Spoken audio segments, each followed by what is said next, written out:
it's Jill and welcome to Jilly Makes a Cake. I'm Jill and here are my cakes. So today we're going to be doing a really simple cake pop recipe, one that you can just kind of throw together at a last minute, or one that you can do with some friends or some kids, but it's going to be super simple. First thing that you are going to need is a box cake. So why don't you prepare your box cake? I have mine frozen, so you can do this the day before. Prepare your box cake, allow it to cool completely. You're also going to need a tub of buttercream, or you can make some buttercream. For either of these recipes, just check out one of the links somewhere down below probably, or in one of the playlists, maybe the basic cake mixing playlists, where you can find a vanilla sponge cake and also how to make buttercream. But if you've already done that, like I have a frozen chocolate cake that we are going to make. And all we're going to do is you're going to take your sponge and you're going to crumble the sponge into a bowl. Really simple. Using a fork, it's going to go everywhere and that's fine.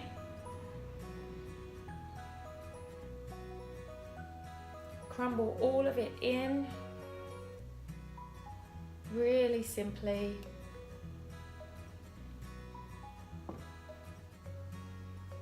Now you don't want any lumps, because we're going to be making cake pops or cookie balls. You are going to probably be dipping these in melted chocolate or candy melts. So the least amount of lumps and bumps that you have in your mix, the better. Let's just mix this all up. Let's get our hands in there and really crumble everything up. Super simple. There is nothing crazy difficult about this recipe. Okay, let's put that to one side.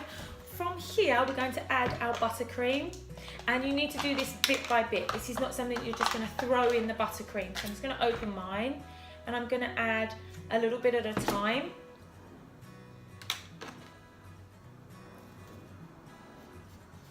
Using my spatula, I'm going to slowly start to blend in the buttercream onto the crumb.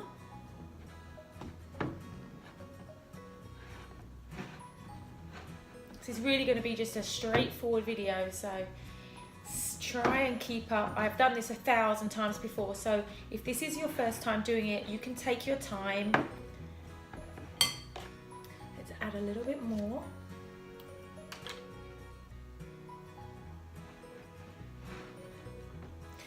You really don't also want cake pops to be really moist. They don't taste very nice when they're super gooey. So, and also your cake pop will have a really difficult time staying actually on the lollipop stick. So err on the side of drier.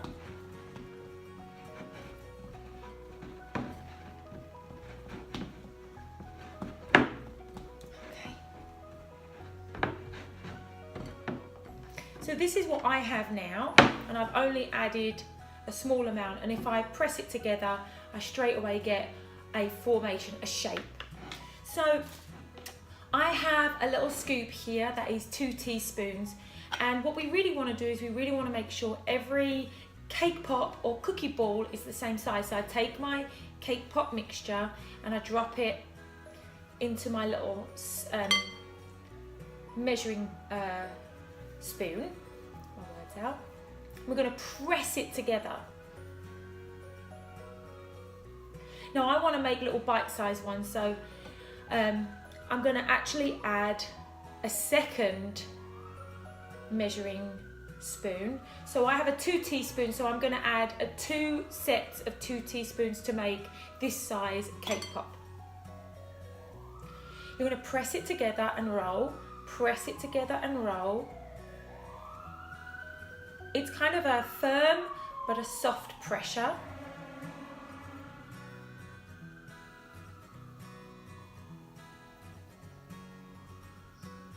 And then once you keep rolling, when you feel like you have the right size, the right shape, it should be kind of a glossy, firm little cake pop, cake ball. You're going to add this to a little baking tray covered in parchment paper. So let's just do one more with you. I'm going to take 1 and 2. You can really do whatever size you want, but the smaller the better, in all honesty. Now, I didn't do my entire cake layer. You might want to do your entire cake layer, which is completely fine, but I would definitely do it in pieces. I wouldn't throw the whole lot into a bowl. You're just going to get yourself into a whole sticky mess. Okay, let's press it, roll it, press it, roll it. And then you're just going to keep going, keep going, keep going. Here. It's okay, Peg.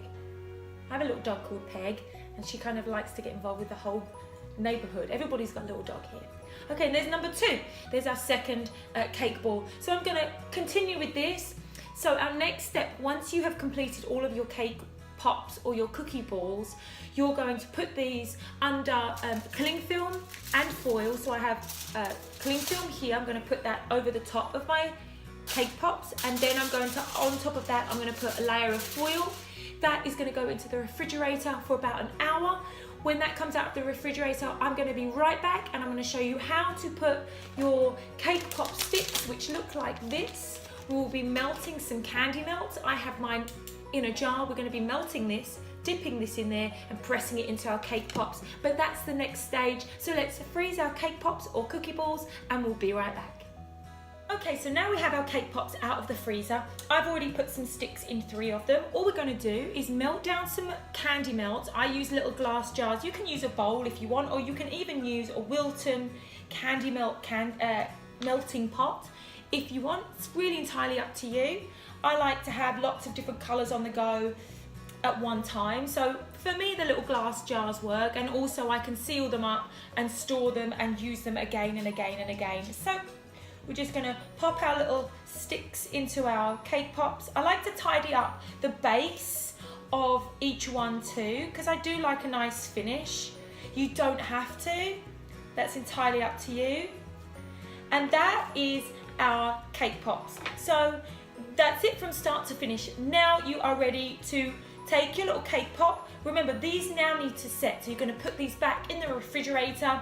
And they're going to be in there for about half an hour, just to allow the candy melt to set, to allow the sticks to really stick into the cake pops, and then you're ready to decorate however you want. I really hope you've enjoyed this tutorial. If you haven't subscribed, don't forget to hit the subscribe button. Don't forget to hit the subscribe button down below, and I'll see you again soon. Bye.